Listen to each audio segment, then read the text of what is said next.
Welcome back to Grassroots Media. Welcome back to this week's edition of the Critters Corner Alan Tolliver Show, where we cover everything on the hardwood with the West Green Buffalo basketball team. As always, I'm joined here with Buffalo's head coach, Alan Tolliver. Coach, what's up, buddy? How you doing this evening? We're making it early. Christmas break. I bet you're happy to get out of school. I am.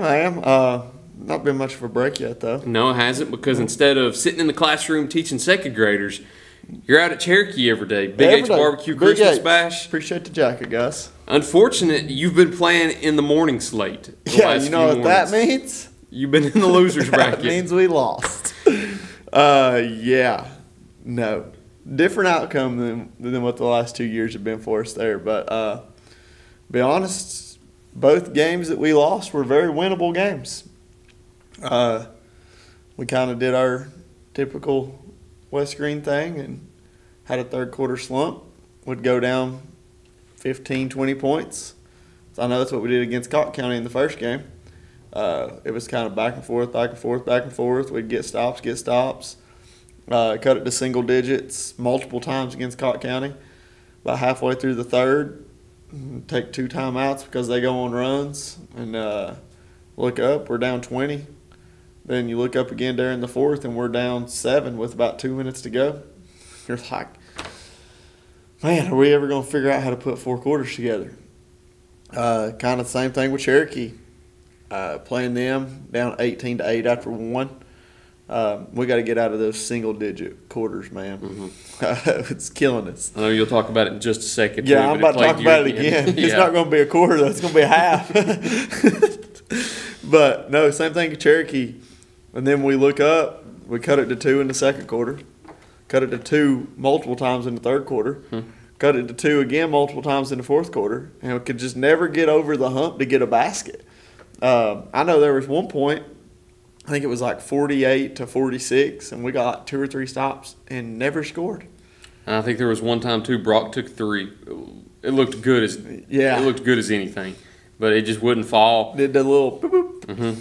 Fell out. And there were a few like that, too. You drive the lane, layup wouldn't fall. Yeah. You just couldn't get those big shots because those big shots matter a lot more than people realize. Once you see it go through and you look at the scoreboard and you're tied, the energy feels a little different on the court. Yeah. I think the other team feels the momentum swinging your way, too, and you just couldn't get that energy infused into your team, so they would kind of get over that hump. But the best thing about it was, though, I'm not going to talk about the Unaka game long. Unaka game, we shot 14 of 59. Dude, the percentage is terrible. Yeah. It's about 25. Yeah. It was like 23 or something like that. Yeah. Cotton County, I don't know the exact thing, but it was 29.6%. So you lose both of those games by the margin that you lose them. And you go back and look at your percentage.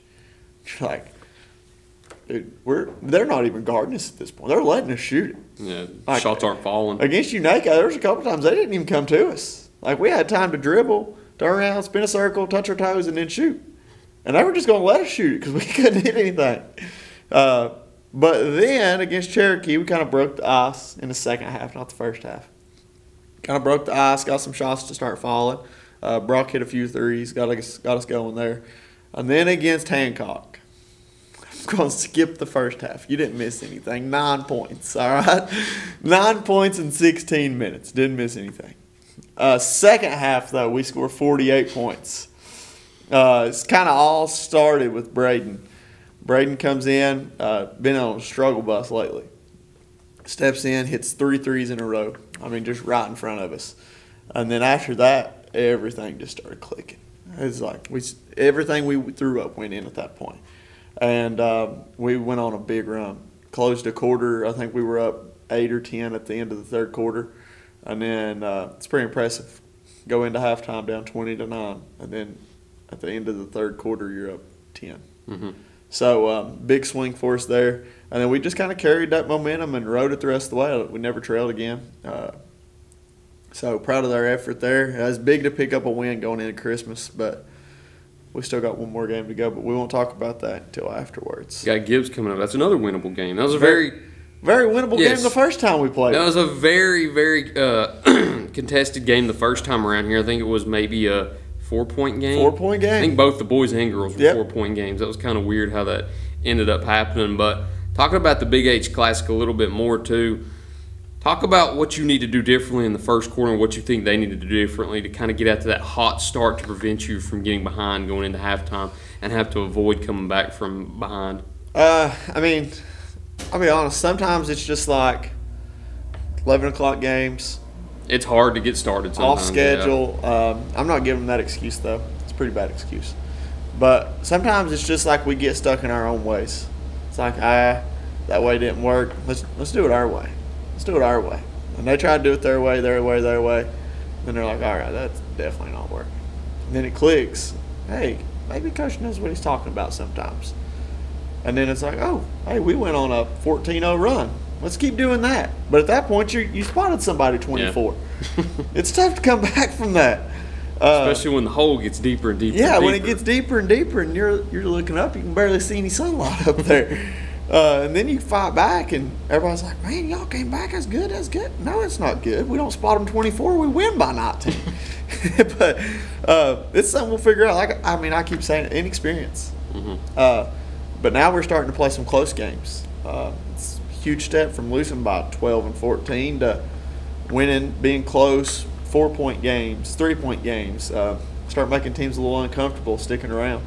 And then yesterday we finally pull one off. We get a win. So hopefully they start getting that feeling. And we can carry that into Thursday. Maybe putting extra punishment on them helps too, because that seemed to work against Cherokee. It did. First time I've ever done that one, actually. Cherokee fans talked about me like I was some kind of animal. For running a halftime? Yeah, running a halftime. I've seen it happen before with multiple other coaches, and I can guarantee you it's not going to be the last time that you see it happen in a high school or collegiate basketball game. No. You've seen it at the collegiate level too. So Probably won't be the last time it happens at West Green. if it has to happen, it has to happen, because But look what what happened did when we they do? We stepped came back out, on the court. 10-2 run? Yep. There you go. I think you closed it to one of those 2-point margins almost immediately. I covered that game, so when you cover a game, you can kind of remember Yeah. the game a little bit more. I think in a 2-minute and 34-second stretch, you closed the gap from being down, I can't remember how 12. much, to being 12? down 2, Yeah. yes. Or 10, 10. because I think you went on a 10-2 run. Yeah, and we were down. Yeah. Yeah, that's right. So that was pretty impressive to see that, because I think they opened up the third quarter with a basket, and then you went on that stretch right after that to close the gap to 2. And then it But never got outside of double digits again after that. It was just like a back and forth thing all night Yeah. after that. And we It was- just it was one of those where you couldn't get the bucket to fall, and they'd get those 2 buckets to fall, Yep. and then you'd kind of then go we'd back and kinda forth, score, and then and you'd then- get them back into 2, and then they'd stretch it back out a little bit. And that it was literally exactly how it went. If you look at a running score, that's almost identical to how it went. yeah, it was. Those are fun games to coach, but they're not fun when you come out on the losing end. Yeah. They're okay to watch as a fan, too. Yeah, It makes for a good story, though. it does. It Like does. you're clawing from behind, you get there, you're clawing from behind a little bit more, but you just can't come out on top. Makes your too. job a little easier, don't Yeah. it? Yeah. Celsius this week. Kiwi guava. Another sparkling. They're probably all going to be sparkling from here on out until we find that I one think we green got another tea. Yeah, there's one more tea. I can't find it, though. We're going to have to order it on Amazon. I've never tried this before. It passes the sniff test. It's not. How's the taste test going? It's not bad. It's definitely better than watermelon. Watermelon's terrible. That's going to be the running joke all year. Until we find a cucumber one. It's going to be above watermelon for me. Where you ranking That's it? not terrible. I'm not sure that it's above the peach though. The tea's obviously first. Okay, go ahead and list yours All up right. here on the TV. Here we go. Tea's first. Orange is second. The peachy vibe's third. That's Okay. fourth. Watermelon's fifth. Okay. Flash my top 5 up here. I'm going to slide sparkling kiwi guava.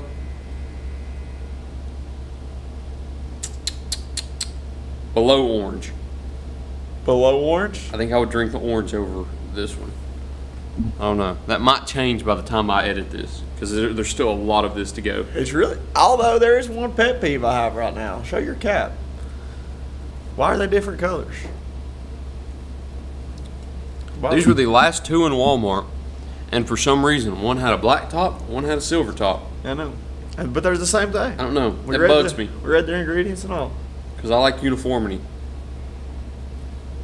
However, I think my can looks a little better than yours. It does. I kind of like the black caps. It matches the black wording. Yeah. Black whatever. Black And lettering. it goes better with that little pinkish color. Yep.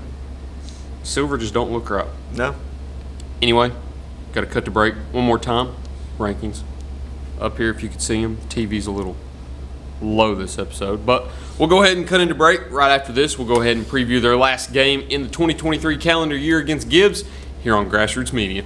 Pizza Inn offers contactless buffet to go with JoJo's Family Feast or anything on our menu for carryout. We also honor birthday parties and cater to businesses and large events. We make it easy. Call us today. Pizza Inn Greenville.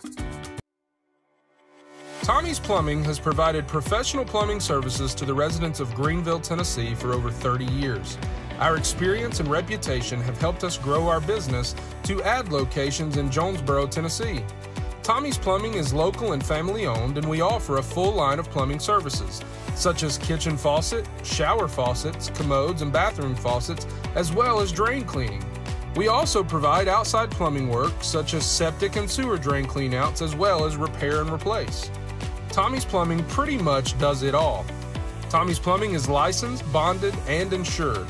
Our quality workmanship and passion to provide our clients with expert service is second to none.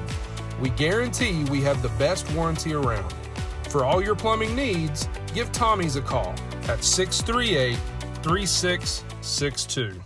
Welcome back to Grassroots Media. Welcome back to this week's edition of the Critters Corner Alan Tolliver Show, where we cover everything on the court with the West Green Buffaloes. As always, I'm joined here with Buffaloes head coach Alan Tolliver.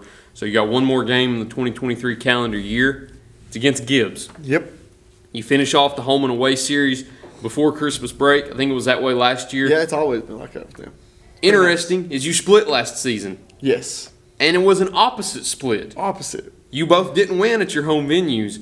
You won at both away venues. That's what we're going to do again this year. And you've got the opportunity to do that. It's exactly what I was leading into. What do you think you're going to have to do to come out victorious? I'll be honest. Last time what killed us was just not getting back on transition. The lead that they took back from us, we were up 8 at one point. The lead they took back all was off transition. We weren't getting matched up. We would run. We'd look. This kid have a ball wide open. We'd be like, oh, he's open. Shoot it. That's how they kind of started their run. Kid hit 2 corner threes off of transition, just down the sideline. Boom, boom, shot. Boom, boom, shot. We were like, So I think we've got that stuff figured out. We've gotten better on our transition defense throughout the year, and that was an early game for us. So we got that figured out. Hopefully that helps us a little bit. But like I said, they didn't really kill us in the half-court setting. Everything they did was transition. They got a rebound. It didn't matter who got the rebound for them. They took off. Their big got the rebound. They took off. And that's a tough thing to cover. Tough thing to guard. But definitely do. I think we figured it out. We no longer have the my man mentality. We have, hey, they can't score if they don't have the ball. Mm-hmm. Let's stop the ball, and we'll build out from there.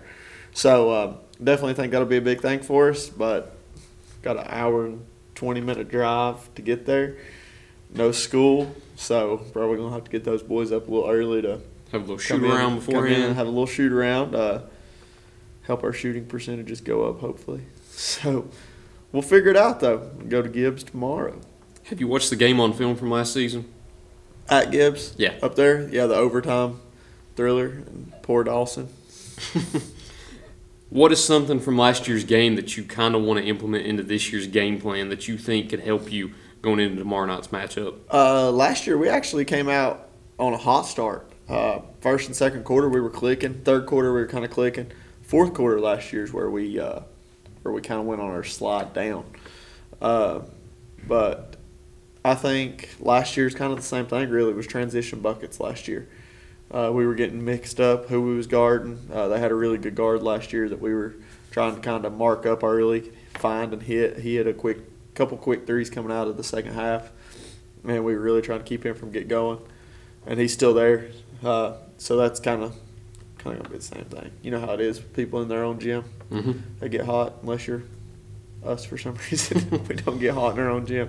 But yeah, it's pretty much gonna be the game plan. They're a transition team. They're not very big, so they want to get out and run. We stop transition, we'll be fine.